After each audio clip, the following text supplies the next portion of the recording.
SC/ST category में गरीबी को लेकर जिस तरह से फैसला है उसको लेकर आज देश भर में भारत बंद का ऐलान किया गया। तमाम दलित संगठन और अलग अलग राजनीतिक पार्टियां इस भारत बंद में शामिल हुई हैं। हमारे साथ ज्यादा बातचीत करने के लिए किसान नेता राकेश टिकैत जी हैं। राकेश टिकैत जी, आज भारत बंद का ऐलान किया गया जो सुप्रीम कोर्ट का फैसला था SC/ST कैटेगरी में क्रिमिनल है के फैसले को लेकर, इस पर आप क्या कहेंगे?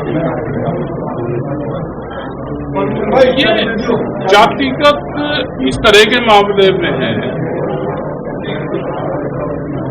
कि हम तो भाई नॉन पॉलिटिकल लोग हैं और हम जातियों की बात करते ही नहीं, ठीक है। सबका आरक्षण मांगने का भी अपना हक है और जो कोर्ट फैसला कराया उसमें भी कुछ उसका करा होगा, लेकिन हम तो इनसे दूर रहते हैं। पश्चिम बंगाल में जिस तरह की घटना हुई, बर्बरता हुई, सुप्रीम कोर्ट ने इस पर सुमोटो लिया, राज्य सरकार की कार्यप्रणाली पर सवाल खड़े किए, अस्पताल प्रशासन पर सवाल खड़े किए, CBI के पास मामला गया हुआ है। इस घटना को आप किस तरह से देखते हैं, जिस तरह से बर्बरता उस ट्रेनी डॉक्टर के साथ हुई? गलत है। देश में कानून है, देश में संविधान है, धाराएं हैं देश में, उस हिसाब से वहां पे जिसने भी कराए कार्रवाई होनी चाहिए। उससे कोई वो नहीं करता कि उसको कोई डिनाई कर रहा हो, लेकिन ये है कि पिछले 20 दिन से 25 दिन से पूरा प्रेस मीडिया, पूरी भारत सरकार एक ही केस को लग रही है। उससे आम जनता में ये जाता है कि वहां पे विपक्ष की सरकार है, तो इसलिए वहां पे ये इसको बहुत हाईलाइट करा जा रहा है। घटना हुई, घटना को सबको दुख है। क्या देश में और घटनाएं हुई उसको भी इतना हाईलाइट हो रहा है? ये हमारा कहना। देश में कानून और संविधान ने अपना काम करना, एक सरकार को पूरा टारगेट करके मिजोरम में घटनाएं हुई, मणिपुर में घटनाएं हुई, क्या उसको भी हाईलाइट करा गया?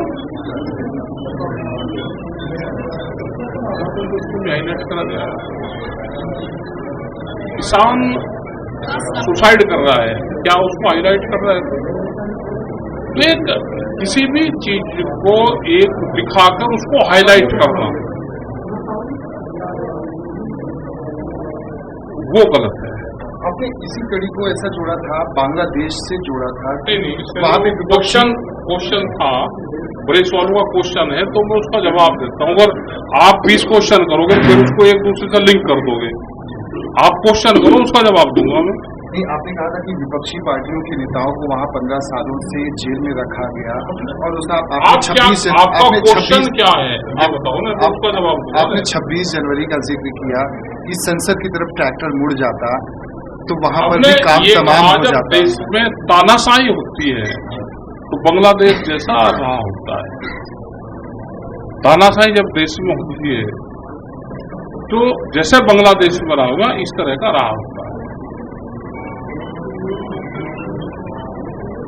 26 जनवरी की जो बात आई थी, 26 जनवरी में हमारे ट्रैक्टर आए थे, हम लोगों को पार्लियामेंट पे नहीं जाने दिया था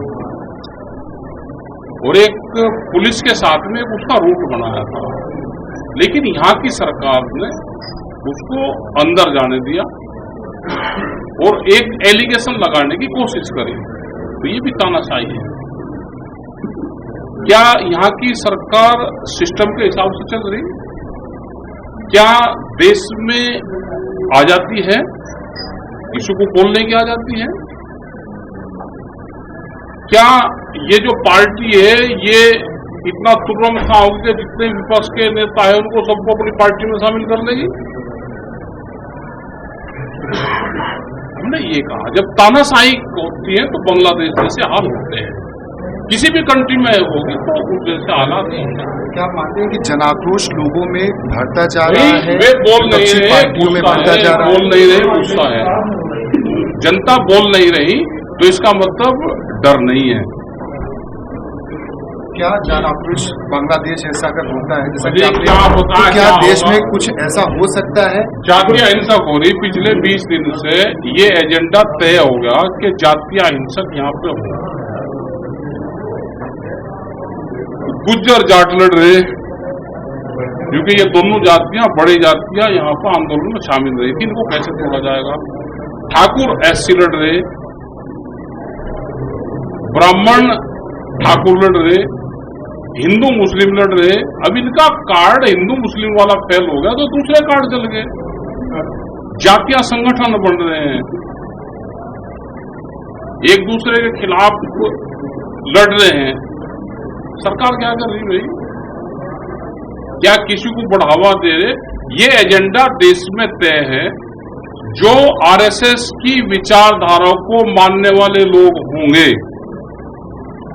और जो नहीं मानने वाले लोग होंगे उनके खिलाफ मुकदमे दर्ज होंगे, उनकी हत्याएं होंगी, उनके बच्चों को नौकरी नहीं मिले। ये देश में हो रहा है, ये आम जनता को पता है। आपने बातचीत में जिक्र किया था कि लाल किले की तरफ अगर ट्रैक्टर ना मोड़ के अगर उस तरफ मुड़ जाता हमने काम तमाम हो जाता। मुझे घुमा फिरा के ना करो बात। हमने कहा कि अगर हमको कुछ और करना होता और यहाँ पे यही करना होता तो 25 लाख आदमी थे, 2-3 धरना अंदर दे सकते थे हम। लेकिन हमारा कोई मतलब था। हमारा ये कि ट्रैक्टर 10 साल पुराना ट्रैक्टर किसान का अगर तोड़ोगे तो विद्रोह होगा। ये वही ट्रैक्टर थे जो 10 साल पुराने ट्रैक्टर है जिनको भारत सरकार ने बैन कर दिया एनजीटी के नाम पे। पूंजीपतियों को कैसे बढ़ावा दे रहे हैं आप देख सकते हैं। जज की गाड़ी, पत्रकार की गाड़ी, डॉक्टर की गाड़ी, किसान का ट्रैक्टर, ये 10 साल में खत्म नहीं होते। अगर जज यहाँ पे फैसला देते हैं अपनी लड़ाई वो नहीं लड़ सकते तो उसकी कौन लड़ेगा? आप पूछ कर देखो ना किसी जज से, किसी वकील से पूछ कर देखो, किसी पत्रकार से पूछ कर देखो कि तेरी 10 साल पुरानी गाड़ी भैया टूटेगी, इसका क्या होगा? उससे पूछ कर देखो। इस देश में लेबर तैयार करने का फार्मूला तैयार हो रहा है। इस देश में लेबर तैयार हो, किसके लिए? उद्योगपतियों के लिए बड़ी बड़ी इंडस्ट्री लगेगी, उसमें सस्ती लेबर चाहिएगी, इसीलिए लेबर कानून को संशोधन करें। लेबर आएगी गांव से, उनकी जमीन छीन लो। ये एग्रीकल्चर कंट्री है ही नहीं है, ये लेबर कंट्री है। प्रधानमंत्री नरेंद्र मोदी ने साल 2024 और 22 में बोला कि किसानों की आय दोगुनी। आप देश भर के अलग अलग हिस्सों में किसान संगठनों से, किसानों से मिलते रहते हैं। आज की परिप्रेक्ष्य में बात की जाए तो किसानों की स्थिति साल 2024 में मोदी सरकार के तीसरे कार्यकाल में कहाँ खड़ी दिखती है? पहला सवाल। इस लोकसभा चुनाव में जिस तरह से भारतीय जनता पार्टी को मैंडेट मिला है, उसके बाद जो अलायंस की सरकार बनी है उसमें 3 से 4 कानूनों को कहीं ना कहीं वापस लिया गया है। यूपीएससी के तहत जो डायरेक्ट भर्ती थी 45 लोगों की, उसे वापस लिया गया। तो यही तो आंदोलन क्या है ये जो डायरेक्ट भर्ती अभियान चल रहा, यही तो आंदोलन होगा। इसमें आप जिसकी भी भर्ती होगी, जो आईएएस भी भर्ती हुई है पहले, आप उनको लगा लेना, उनका सरकार से टच मिलेगा।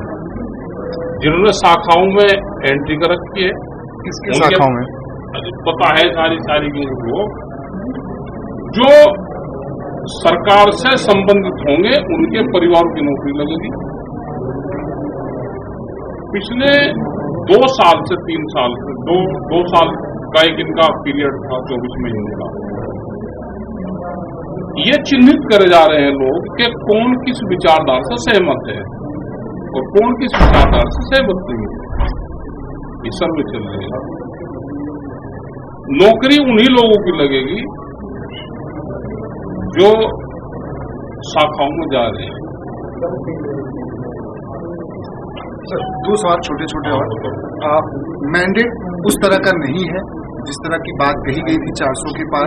ऐसे में जेडीयू हो और खासतौर पर रामविलास पासवान की पार्टी हो, इन्होंने कई इनके जो लाए गए थे कानून उसका विरोध किया। क्या लग रहा है ये सरकार 5 साल चल पाएगी? चलेगी सरकार, 5 साल चलेगी, लेकिन प्रधानमंत्री हटेंगे। सरकार चलेगी, प्रधानमंत्री हटेंगे। और किसान आंदोलन को लेकर आप क्या कहेंगे, जिस तरह की स्थिति है, क्या किसान आगामी कुछ आंदोलन तैयारी तो- की जा रही है राकेश टिकैत की तरफ से? अरे किसान जरूरत जब पड़ेगी भाई ये सब आ जाएगी जनता। कर्जा ज्यादा दिया जा रहा, कर्जा ज्यादा दिया जा रहा, फसलों के दाम कम है, जमीन जागी। ये मजदूर भी आओगे, ये नौजवान भी आओगे, ये प्रेस पर उसके लोग भी आओगे छोड़ छाड़े आंदोलन में कूद देंगे। कैमरा सर्विस के साथ तो दुबे न्यूज़